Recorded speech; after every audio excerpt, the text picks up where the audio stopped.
come out a millionaire, or you're in that position for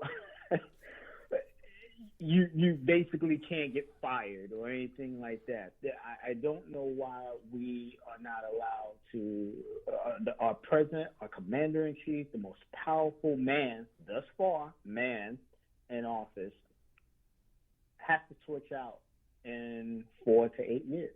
They get re-looked every 4 years, whereas members of our Congress and Senate, not so much. I think we need to put a term limits on some of these. Yeah, 100. I 100% agree. I 100% agree, because people, I would say, like people like, and I'll say it, Nancy Pelosi or Mitch McConnell, they both have positions of power for way too long. Well, Nancy Pelosi not as much. Mitch McConnell, he has been in that power for a very long time. And it's like, holy shit, you can control so much stuff. But I think that our founding fathers are turning over in their graves right now. Alexander Hamilton is losing his shit. George Washington is like, what the fuck?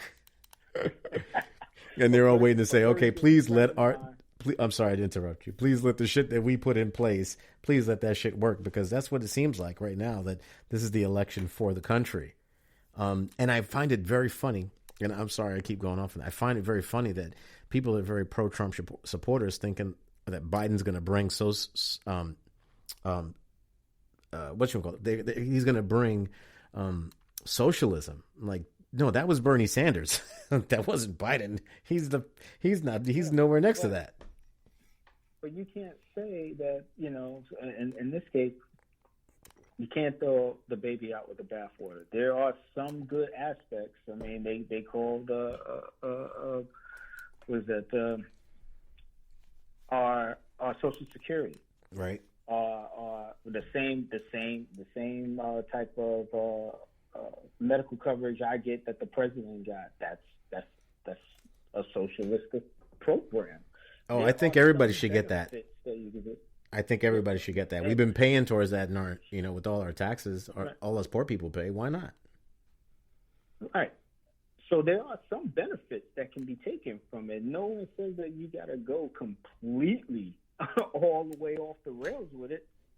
Just take the stuff that works for us in our society, and people go back and forth and say, well, these Republicans are enabling him and stuff like that. That might be true, but he's there because the politicians that before him were not serving the people, and they were looking for something new. I will say this one thing about this president. I feel like, and I hope I'm right, I feel like this may be one of the greatest presidents we've ever had, because of the fact that he woke up so many people to become involved. When people, that's the kick. It may be not positive, but the fact that he's one of the greatest presidents because he woke up people to start going, hey, what's going on? What's happening? Because people were just with, their heads buried in their phone, walking around like zombies. And they were happy with that. And then when they start seeing things go wrong, or when, basic rights that you had now are gone or disappearing, they're saying, oh, wait a minute, some stuff is not good. This is not going right. What else is wrong? Mm-hmm. So I think for that, in that case, that he's challenging the system, in a way that it's one way or the other, we're not going to be the same after this. I don't know what's going to happen. I have no clue, but I feel like regardless of who wins, we will not be the same. On the other end of this. Never again. And hopefully it's for the better, because like a chaplain friend of mine told me, is that this president, this administration needed to happen to the United States. I agree. I 100% agree. It sucks and it hurts. The loopholes and weaknesses in our current setup that we have now. And he is 100% correct. Yep, I agree. Again, the one thing that this dude is not embarrassed to say is He lies through his teeth until he tells the truth, and he cannot stop telling on himself. It's just he's. I told you this, and I predicted this a long time ago, Dom. I predicted this 3 years ago when you and I would talk. I said he's not going to leave. He's going to refuse to leave, and he's going to refuse to stop being the president, and he's going to stay there, or he's going to want to stay there, even if he loses an election. And look where we're at right now. He's saying it on Front Street. And so people are getting ready. It comes to my next thing, prepping. There's a lot of people prepping for something. Zombie apocalypse. Some people, they watch too much, zombie movies like myself. But which, by the way, Fear the Walking Dead is back, which I haven't caught up. I had actually fell off the Fear the Walking Dead. Well, just to totally take it off politics, because fuck it. Everything is politics. Politics is everywhere. But I'm going to go back to, thinking like a zombie for a minute. Fear the Walking Dead is back. So I have to catch up on all that stuff. But at the same time, there's a lot of people out there that are prepping. I watch some YouTube videos and everybody's like waiting for shit to go down. And I'm like, wait a minute, what did I miss? Like, yeah, I get shit's bad, but doesn't mean that it's about to become like, every man for himself. What's going on? So how do you feel about that as far as like these people that are prepping for some type of apocalypse? Well, I mean, hopefully it does not come to that. But I do recall when President Obama was changing on out with Trump, there was a lot of militias that was stood on up when President Obama was going to transition on out, because they were fearful that he was going to do the same thing. I don't know where they got that from, but nonetheless, there were a ton of militias that actually stood on up. What separates then to now is that these militias now are emboldened by past events that have been going on. And I have seen this as not necessarily speaking as a military member, but just speaking as a citizen of the United States of America. These are some of the things that I have come across. These are some of the things that my daughters have come across and questioned me about. And it sucks having that finally having that conversation with your children. It's like you're taking away their innocence. But these are the things that we, and I say we as most minorities, need to talk about with our kids in order for them to,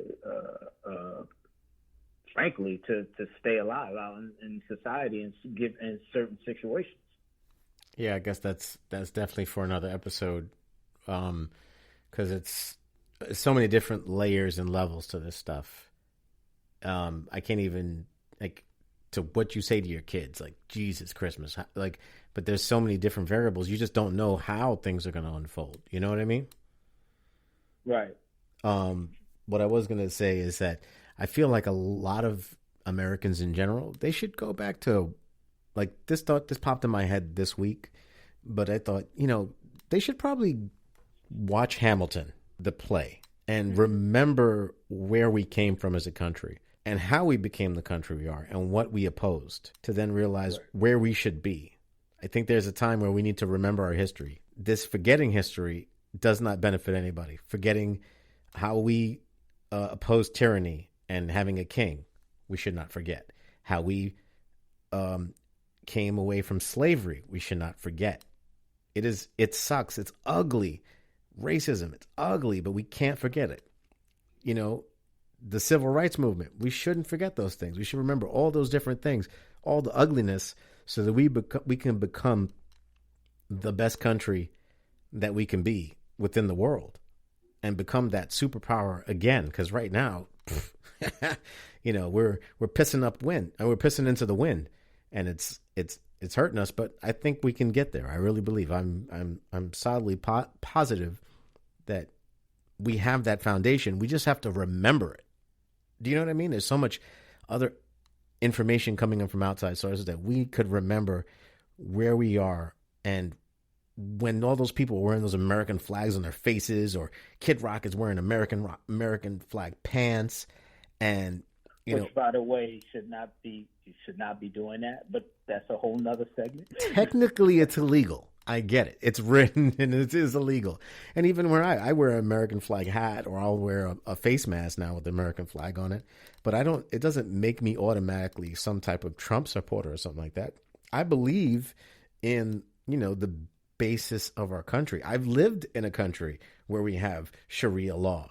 I've lived in a country where, there was a king, and it was not a cool feeling. It didn't feel good. It wasn't a good place. It wasn't that place that I was raised in, and it wasn't the place that I want to be. So, we can always strive to be better. And one of those things is learn about your history. Fun way to do it. Watch Hamilton if you haven't seen it. It's fun, and it's got a great tune. Yeah, man. I do love some Hamilton. My daughters, I sit down and watch with my daughters off, and they can recite it by heart. Oh, really? I didn't know you. So you guys watched it already? Oh, yeah. We watched it. I took them. I was lucky enough to be able to take them when they performed it down here in Tampa. And then during the pandemic, I think it was Disney Plus or whatever. Yeah, Disney Plus had it on there. They still do. Which is great. Oh, man, that was fantastic. So yeah. Oh, yeah. I thoroughly enjoyed it. Well, I enjoyed you being on the show today, Dom. It was a really great pleasure. I really appreciate you coming out here, man. Thanks for having me, brother. Oh, this is so awesome. We had an awesome talk. We jumped into so much stuff. I know, like I said, I normally don't do political stuff, but you know what? It's what's going on in the country. It's going on in our life. And I just wanted to, share it with somebody or talk to somebody who gives me some perspective, and we can kind of throw stuff back and forth to each other. Well, I will tell you and all your listeners, there is hope. There is hope. There's nothing that's hopeless that we can't accomplish, but there is hope after this election, regardless on who wins. I have to think that I have to think that way in order to help me get through the day and get through my job. But I will say, in my office, no politics, no nothing discussed in here. Everybody in here, we're all on the same page. We're all brothers and sisters. Well, we're talking over the phone, but I would like you to raise your glass, and I'm going to do a quick toast to end of this show. You're going to raise a glass up high and say, never above you, then put the glass down low. Say, never below you, then clink it in the middle. I'm going to always by your side. Cheers. My man. Cheers.